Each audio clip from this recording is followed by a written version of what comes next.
He really is. So I started recording and now I'm going to change presenter and I'll be muting myself. And if you have any questions, type them in the question box, but I think we're going to wait until the end to have any kind of discussion, right? That's right. There you Yes, go. as well. Great. There, you should Well, see that. um, well, I appreciate everybody on today's discussion around email. Email is a very interesting, I would say, tactic and approach to fundraising. A little bit more background is that I lead the research team on the Millennial Impact Project, and the Millennial Impact Project was established with support, and who's our major sponsor of the research and MCON is the Case Foundation, Steve and Jean Case out of Washington, D.C., the founders of AOL. And it was about 6 years ago now, they started to look at how individuals, which they were terming internally at the foundation called social citizens, how these social citizens were using digital to get involved in causes and cause work. And you'll notice throughout my presentation that I'll mention the word causes as opposed to nonprofits. And there's a reason, which I'll come to at the end. But they were looking at how these individuals engage with organizations and causes to do multiple of things. Not only sign up for things like newsletters and so forth, but how they're starting to build an interest and awareness in and around for the cause that they're working with, what they care about, why do they give, and how they're doing it. So we started this initiative to try and understand how the millennial, those right now between the ages of 20 and 32, how they engage with causes. And we break down that word engage because it's a funny word. It means a lot of things to a lot of people. But that word that we use here, we define it as how they connect from the digital connections that they have to the communication connections that they have, how they get involved from micro volunteering to leadership roles, and then how they give from micro giving to major gifting. And every year, we take individuals through surveys. We've had about 30,000 people going through our research so far in the last 5 or 6 years. And probably the most telling piece of all our research is not the surveys, but two primary things that we do. One is a panel of people that we track. We track millennials and all of the organizations that they're involved with. We look at the communications that they receive. We monitor the different types of things that they respond to, from a solicitation to a volunteer call to action. And then the other thing is that we create user testing, where we video record individuals as they go through websites, which is actually really funny if you have a chance to do it. And we have some video on our sites that we show what happens when we do that piece, but it's really, really great. And I'll say that out of all of this research that we have done, email by far continues to be the best online transaction method and approach, even with young people. And there's news in the field that, my gosh, email is going to be going away and we're going to be going to social media and all of that. And the answer is we have been infiltrated with a lot of email today. But still, when it comes to digital fundraising, when it comes to online involvement, email is the best response mechanism that's out there. And it continues to outperform social media and all other aspects of trying to get a constituent, a donor or supporter to react. So that's why email is really, really important to how you creatively approach involvement with the organization. And here's my plan today with you. I am going to be bringing you through several different important things. The first thing that we're going to talk about is what the email really happens, is the stuff that we followed. I'm going to talk to you about donors in general. Then we'll go into welcome series emails, newsletters, and solicitations, and then end it with sort of my tips piece, and then any questions that you have. So if you have anything, feel free to put those into the Q&A, and I can make sure and try and get those to you later on as well. All right, so let's go ahead and get started. So here's a couple things that we internally here at Achievement as researchers and people that design these types of campaigns have begun to notice. You'll have to remember that you are not the target audience for anything that you're going to send out, and in particular, email. And here's why.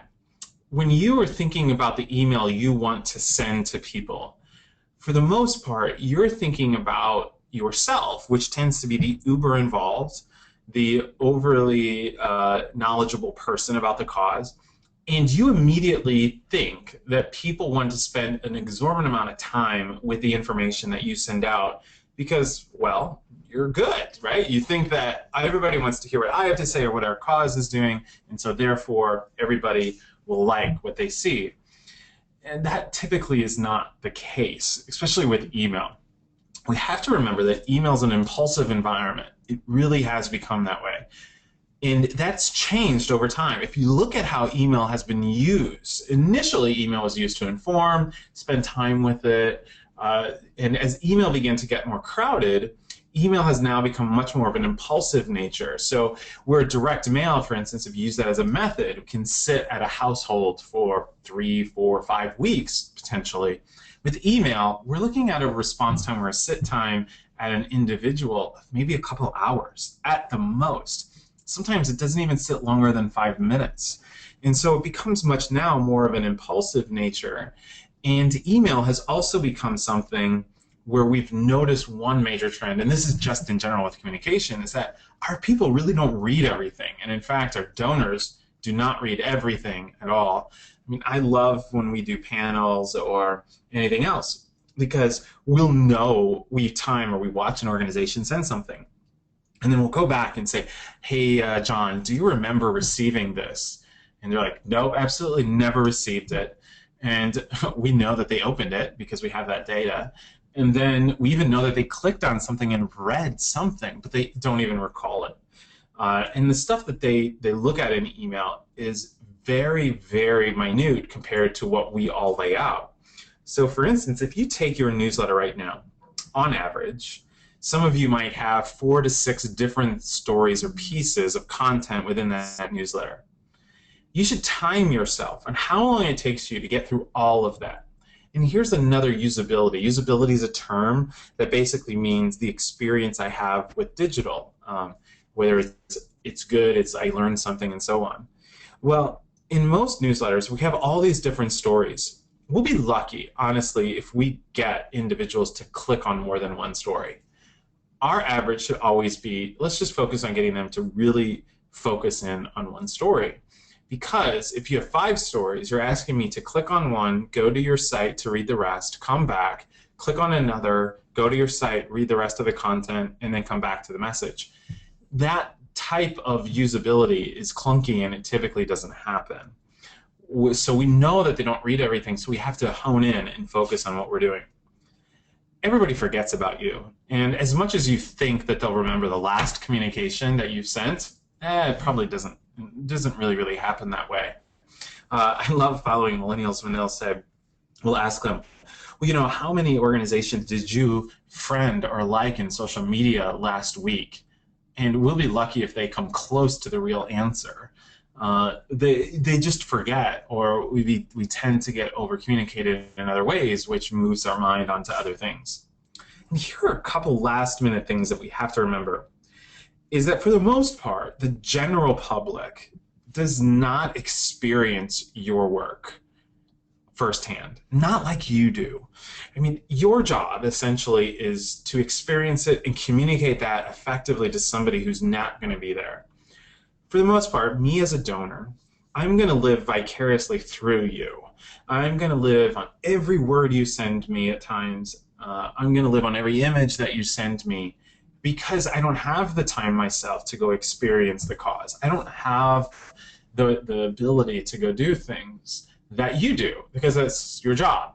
And so because of that, we have to help a donor constantly experience the emotion of the people that we interact with, the emotion of the beneficiary, the emotion of the setting, because they're not there all of the time, not like you are. And my last thing is, we have to remember that, and whether they are treated poorly or not, is that always think in your head, this donor was treated really badly by somebody else. And so in order for me to maintain constant interest and relevance with them, I need to recognize that whoever was just before me did a really bad job. And now they're with me as an organization, and I'm going to try and outdo that. Because if you talk to donors themselves, if you get a chance to do the research and understand them, you'll hear them talk about communication or any other kinds of challenges, and they do have these senses that the organizations they support may not be up to their expectations. So how are you going to outlive or really create those expectations that make the donor want to communicate in an ongoing basis? And email can really be effective. From our research alone, this is what we know. When we look at millennials, those underneath the ages of 40, roughly between 20 and 32, we know that about 65.5% of them receive email from about 4 organizations. You're like, gosh, how is that possible? I probably get 25,000 emails maybe in a year. It seems like forever. I get all of this content. Here's the thing about that number. That's the number of organizations they can recall in a year. And when you look at them, they actually get more information in email than they report. And the ones that they report are the ones that they're vested in, the ones that they really, really care about from an email perspective. And so from your standpoint, you want to be one of the 4 pieces that they read, retain, react to, and constantly look forward to. You want to be the one that when your friend says, boy, I get this email and it's really great, it's always interesting, that's what you're striving for. And when we look at our constant communication right now, there's sort of 2 camps in email communication. And you might want to see which one you are here in a minute. We right now see the camp of email communication, where we get a lot of people a lot of organizations who send everything in and about themselves. What we're doing now, the things that we are doing, the events that we have, the actions, all of the things that reward and put us up on a pedestal. Then we have this other group of camp that focuses less on the organization and more on the issue of the organization that it addresses.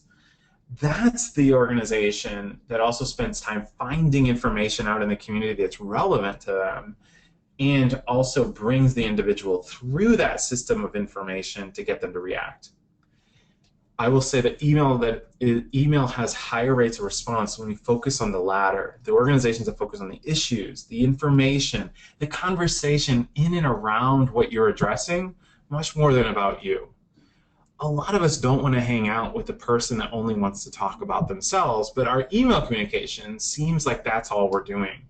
And so therefore, we tend to gravitate to or entities or communication styles that become much more informative. In essence, you become the conduit. The email is the conduit to inform, not necessarily about you, but about the issue that you care about or that you're addressing. So if you're doing financial literacy, you can talk about your party all you want. At the end of the day, that's not going to stick them to remaining an individual interested in receiving communication from you. They're going to be interested to see what you now have figured out about financial literacy or what things that you're watching. What are some good articles, some good information that can get us there? So you'll have to shift your mindset when it comes to general news. When it comes to solicitations in general, emotion, emotion, emotion. And we'll talk about that when we get there. Here's a couple things you'll have to keep in mind too. Is that the vast majority of the public, general public, they are very inquisitive and we look at things in mobile environments. And because of that, our communication has to be set up that way. We should be looking at that any digital communication in today's environment is much more in an impulsive way rather than trying to have these very long drawn out components because we don't consume content that way. So the vast majority of us are inquisitive. We are lurkers in social media, meaning that we don't necessarily act, but we like to look at what other people are doing or saying or talking about. In that there are some things that will drive us to a site or something else that it gets to consume, but it's a very small group. And it gets even smaller as you become a peer agent and so forth. So we have to create the messages that allow for us to be inquisitive and allowing us to move into content consumption if we really care about, but then read something and say, now I gotta act with that. And not only do I need to act, I need to get other people involved. So we'll share with you some pointers there as well. Let's first talk about newsletter pieces in general. When you think about newsletters in general, our purpose has been primarily to look at and discover what it might mean for us as an entity to try and create a newsletter environment that is focused on helping others see what we're doing on a regular basis. Well, here is our challenge with that, is that if I only care about what you are doing and less per se about what other people or the ideas or things that are happening, I'm going to probably seek out that information from somewhere else. One really good place is the internet or another organization that tends to be much more informative. Newsletters, too, you'll have to think that our goal is to create one piece of information that allows the individual to be hooked into, that we're really focused on that one piece, and that we can have additional stories in our piece. But if our goal is to try and get at least one person to click through one story, that we will probably be successful in creating the additional content as well. I'm going to share with you on a screen now a newsletter piece that we do actually with American Express called MCon Ideas. One of the things that Pam had mentioned is MCon. MCon is a national conference that we host with the Case Foundation about new ideas to engage younger demographics and causes. It's an online environment. About 19,000 people attend, and we created an environment called MCon Ideas, which is to constantly provide our audience with information and ideas. This is the newsletter that you can see that's on the screen right now. A couple things that you're going to notice. This was one of the first communications, so I wanted to share with you that piece. You'll notice two very important pieces. There are no sidebars on this. You'll notice there's nothing, you can see my cursor. There's nothing over here on the left. It's all one column. That's purposeful. In today's mobile environment, you scroll up and down. So I'm going to go up or I'm going to go down. And the most interesting about going up and down is that I tend not to go left to right, because if I go left to right, I lose track, and it's a little bit, the usability, that word that I talked about earlier, is really challenging. So you should be switching all of your communication to be a little bit more mobile friendly in a communication. And if you're working with a Constant Contact or a MailChimp or whatever systems out there, they all have these. Use a single column, one column approach to information. That's what you see here. A couple other things that you'll notice in the information. This is the length of the newsletter, as you can see. It's a little bit, it's got visual components to it, but it also takes aspects of text and brings them to life a little bit differently. So as you can see, we'll use different headlines to try and get people to do things. We'll embed video. And you'll notice here on this piece, where my cursor is, where it says this generation of 6-second Vine videos, Facebook news feeds and Instagram selfies are not satisfied, blah, blah, blah. This piece here, you'd say, well, we could have done that. We could have put that immediately underneath the headline there. But one of the things that we've discovered in a lot of both research and in testing environments is that you don't necessarily need to be a designer as much as you need to create and use text in different sizes, different fonts, even within the same email, to allow it to stand out. So when I come to this piece, this is a text. I mean, this is a sentence. Well, again, it could have sent it underneath the headline, but we'll tend to get higher rates of reaction a little bit differently. The other thing that we'll start to notice too is that as we've looked at social platforms across the spectrum, there has been one big movement that has occurred in the last 3 to 5 years, and that's the increase of visual-based platforms and visual-based communications since we've sort of looked at the last 4 years in digital engagement. So in this picture here, we mirror a picture with just putting text over the photo. A very simplistic way to try and get a point across. Again, we could have said the 45% of millennials aren't compelled by content underneath the headline, but had we done that, it might not have had the same pull had we overlaid this text on top of this photo. And the nice thing is that that could be as simple as you taking a photo, putting it in a Word doc, and saving it as an image, or Instagram allows you to do other things too as well. So we don't necessarily need to be a complete designer to allow some of these smaller pieces here. If you look at this newsletter in general, there's 1, 2, 3, 4, 5, 6 overall articles. It defies probably what the marketing people would tell you to do. But that's not our point, because what we know is that our audience tends to be very visual. So we tend to bring in, even though it feels like it's 6 articles, it may not look or feel as if it's 6 as well. So we'll take quotes, or we'll do something different in and around the topic, which you could do too as well. I mean, you could simply take your donor, your beneficiary's quote, and put it out and have it come out through a text piece, just to kind of see what other donors are doing. There's unique things that you can add into your content in an email like this that will draw attention. Because remember, when I receive this in my mobile device, which is most likely not necessarily my desktop, I'm going to be scrolling through really, really quickly. So I'm going to look at, and if you scroll really quickly, you can start to see that if I stop here, there's another video, and I might scroll up and go back and forth. So if I click on something, it might be something unique from that standpoint that we can try and get them to embark upon more content consumption, like what I shared with you earlier.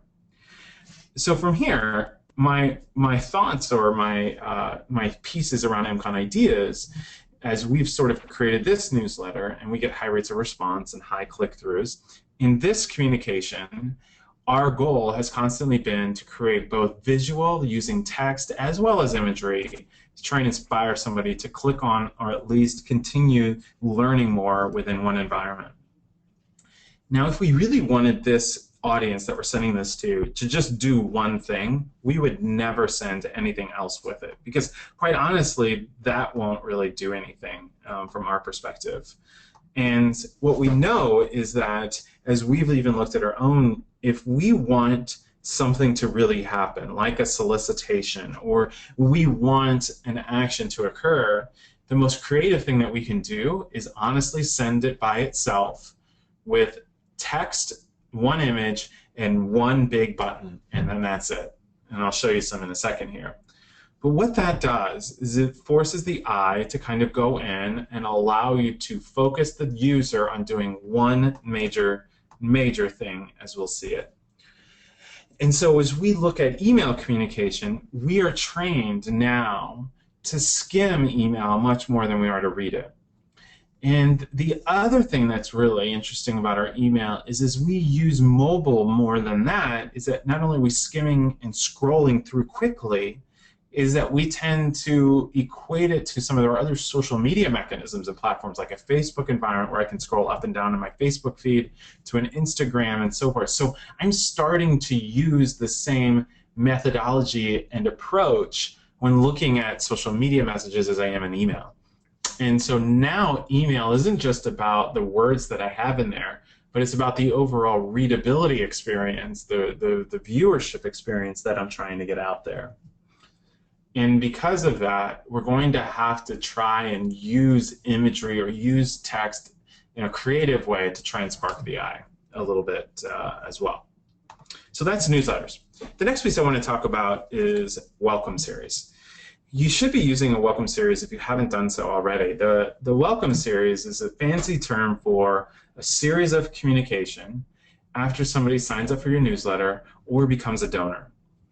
One of the things that we would recommend is, as somebody signs up for something with you, is that you try to get to know them a little bit more and see what they like. This was an email that we created.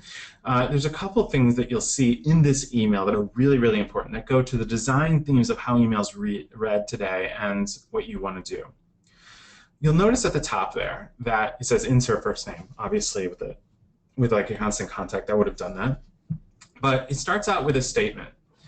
You right now, if you're using a template within an email service provider like a Constant Contact or a MailChimp, probably have this header, right? This says INHP, or you probably have that towards the top.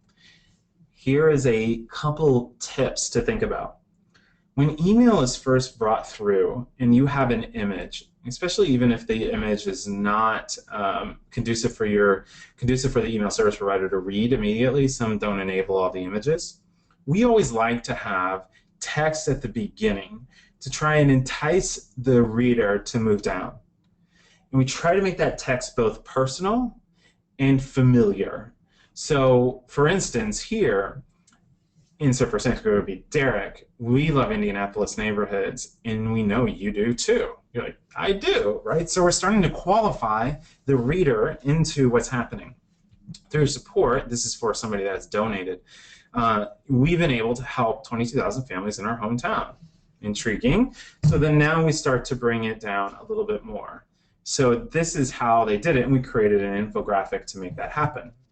What you'll also notice here is, as you look at the text below, when one home is sold to a first-time home buyer, it creates a ripple effect to increase.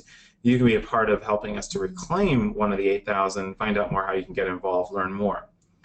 This communication is sent as a welcome series for donors that just give, just to try and get them to learn more about what the organization is doing. What are other things, other programs, and so forth. We usually, the typical thing organizations do is after somebody donates, immediately get them into the newsletter environment, right?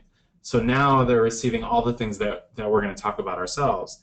But in fact, they're just not there yet. They're just not understanding the organization to a certain extent. And quite honestly, solicitations should only cover a very small overview of everything and, plead to the very emotional piece of what's going on.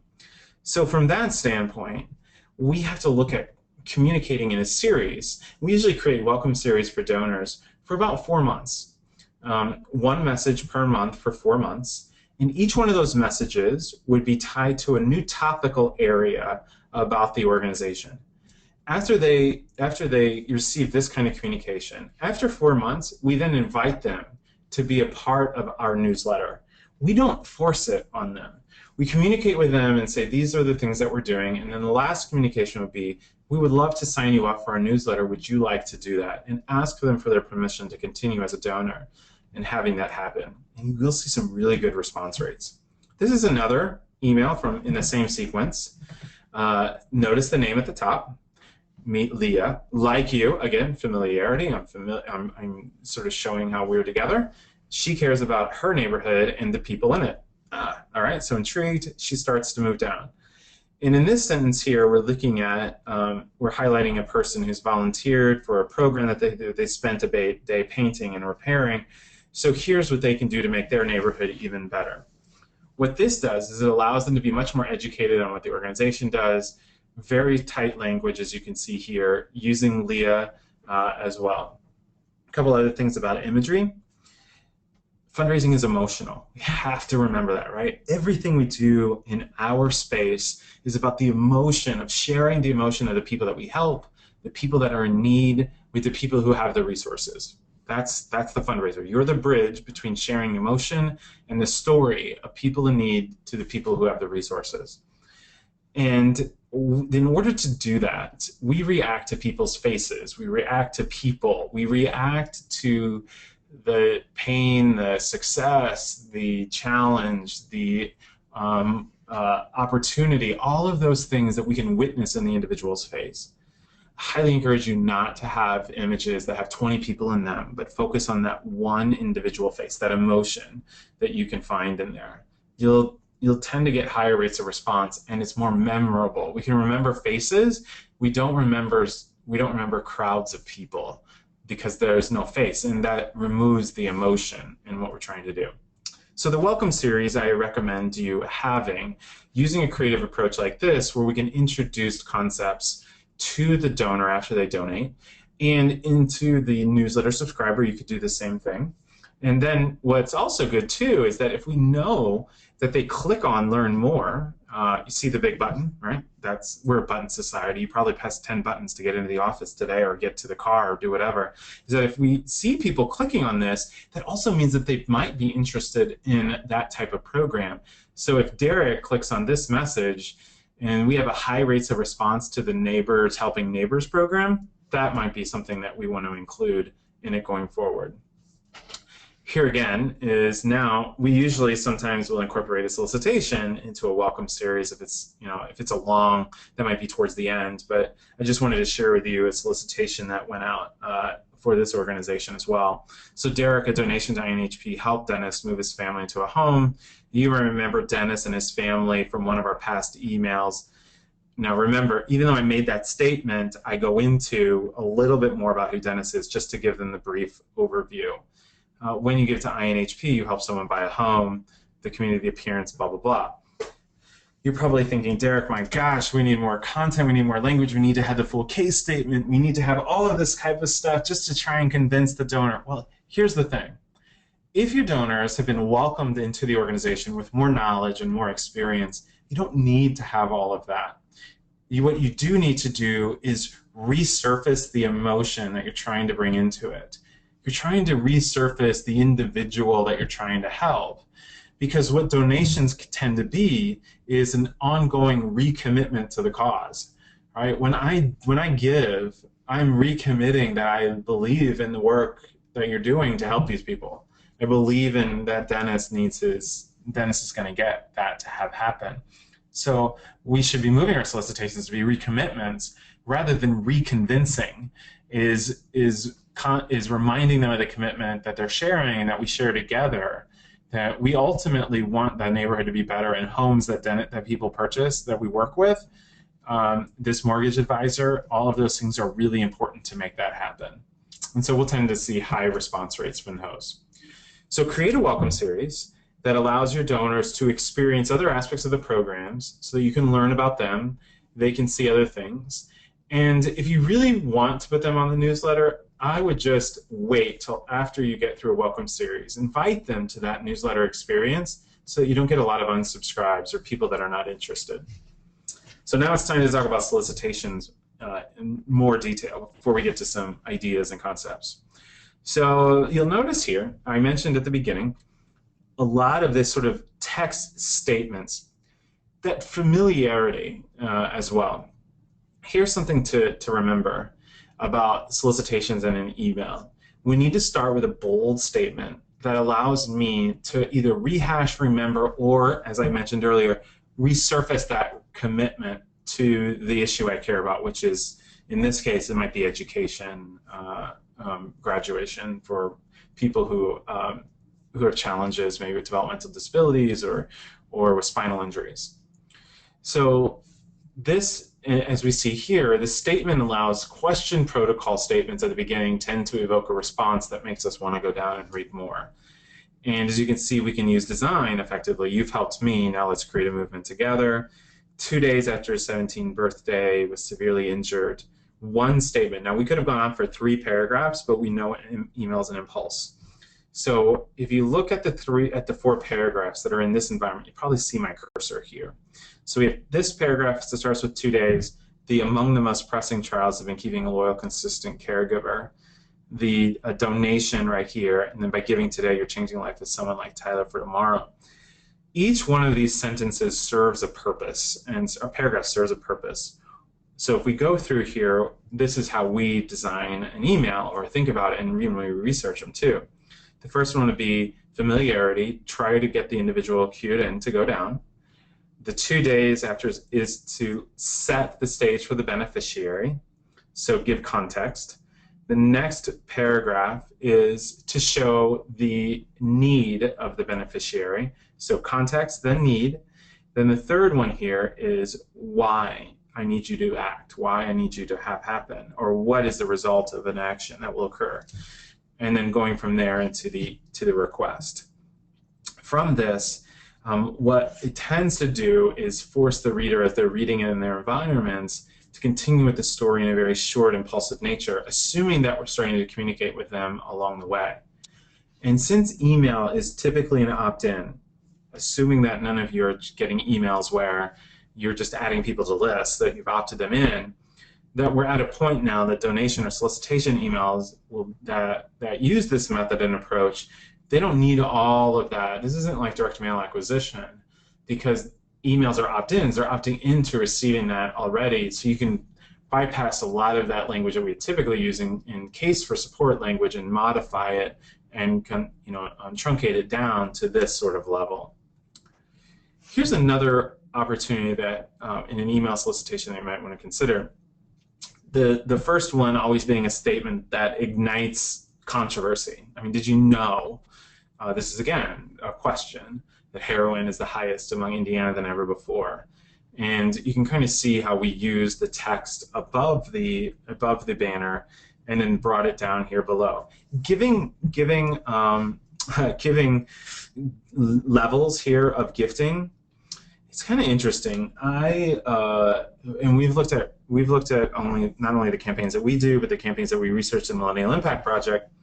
And we think that we used to, our hypothesis was, is that giving the donor options like this, especially in this impulsive environment, 50, 100, 350, would make them give, or at least see how that's happening. Well, I have to tell you that the data doesn't suggest that at all. And in fact, if you looked at earlier when I just had donate here, that had the same rates of response even if I had the list of gifting levels. And that brings us back to, again, what email is, right? Impulsive, if the emotion's there, I'm into the content and the copy, I can, at that point, just give. I don't need the convincing of the level to see how the gift is going to be used as well. So we haven't seen higher rates of response if we had gifting levels in it or not. But here's what we do.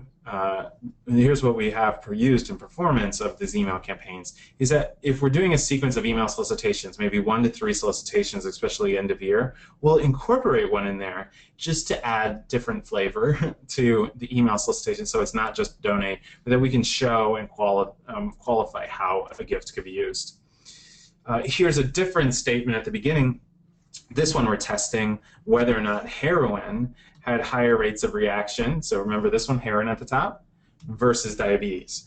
So we'll sometimes test or use different text at the beginning just to get a sense of which program, topical area is the most, has the highest rates of response versus others. And you'll have to keep everything else constant, as you'll see in here. This would all be constant except for the statement at the beginning, so that introductory statement as well. And some of you might be wondering, is that the subject line? It really isn't. So we'll use a subject line that ties into that statement. And so, for instance, a subject line could be something, in this case, is something about diabetes you didn't know. And then we would go, did you know that diabetes is the 7th? And then kind of go down into the copy. So we'll tie the two together, but we try to get them to not be the same so that that first statement can draw the individual down into the content and copy. This is probably the most words that you've seen on any of the solicitations. I'm going to show you one in a second that have about similar size. This would be the max count you would ever want to do in an email campaign like this, only because of the amount of readability that a person has in that impulsive moment altogether. Here's another one. This is an organization that is a solicitation that comes out at the top, that the goal here is to try and equate the blind person's experience to that of somebody else's who's not blind. And so in this one, it's like, do you remember your first job at a school? Interesting, right? So we start to, in our mind, start to get context around what that is.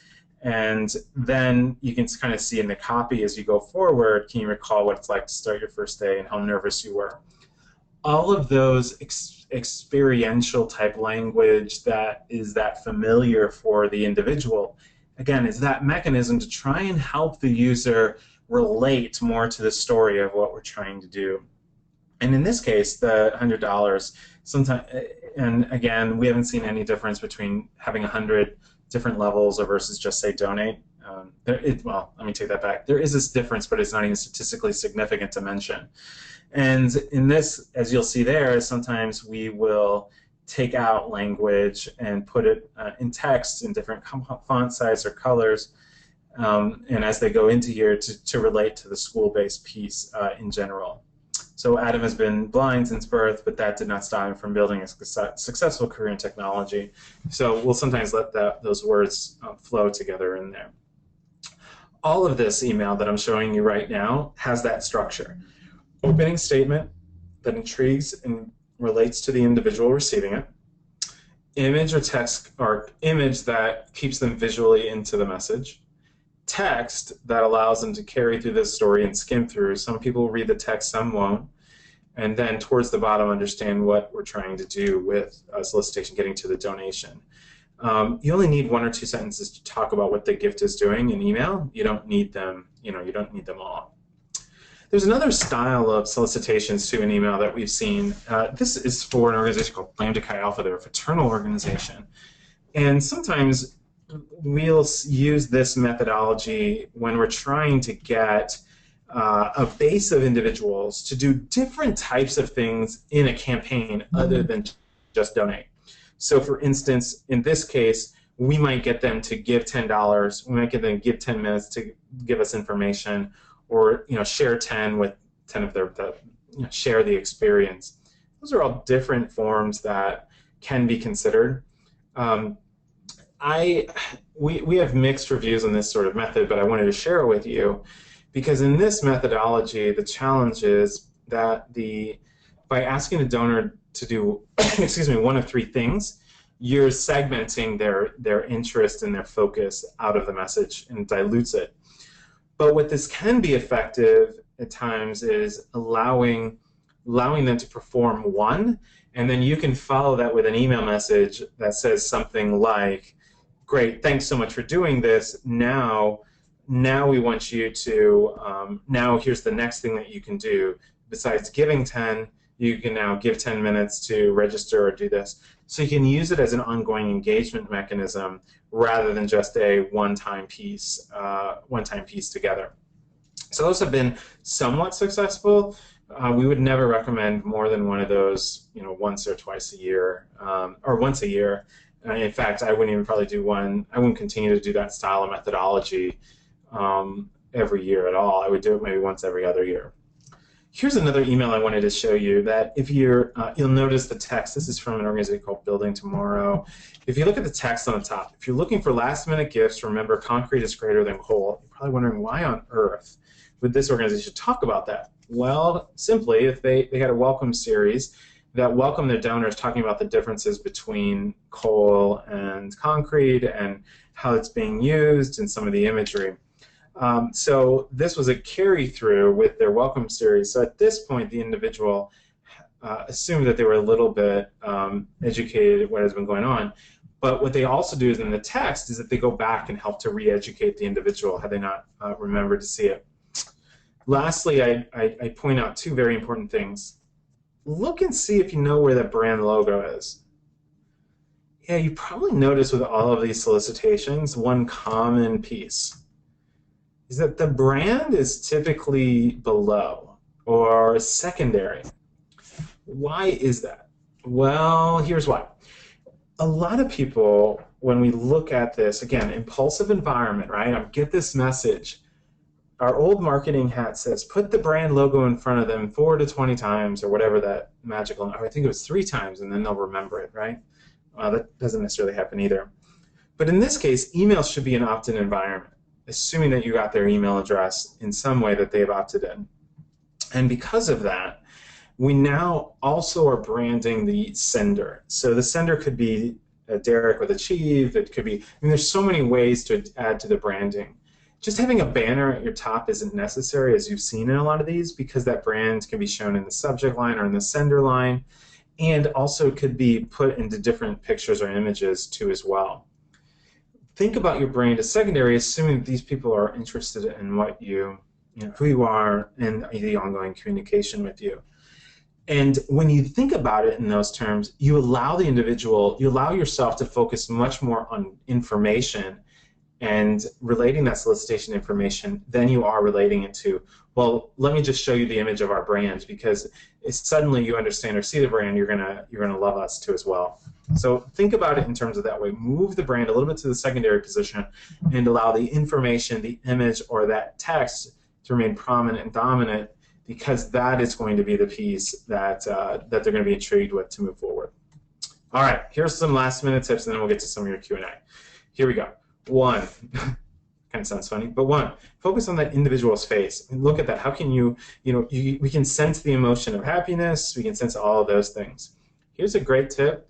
Every Monday, sit down as a staff, go out and ask every single one of your staff members to take pictures and vote on the best one that you want to use in your solicitation or your email. iPhones are great. They have great imagery that you could use.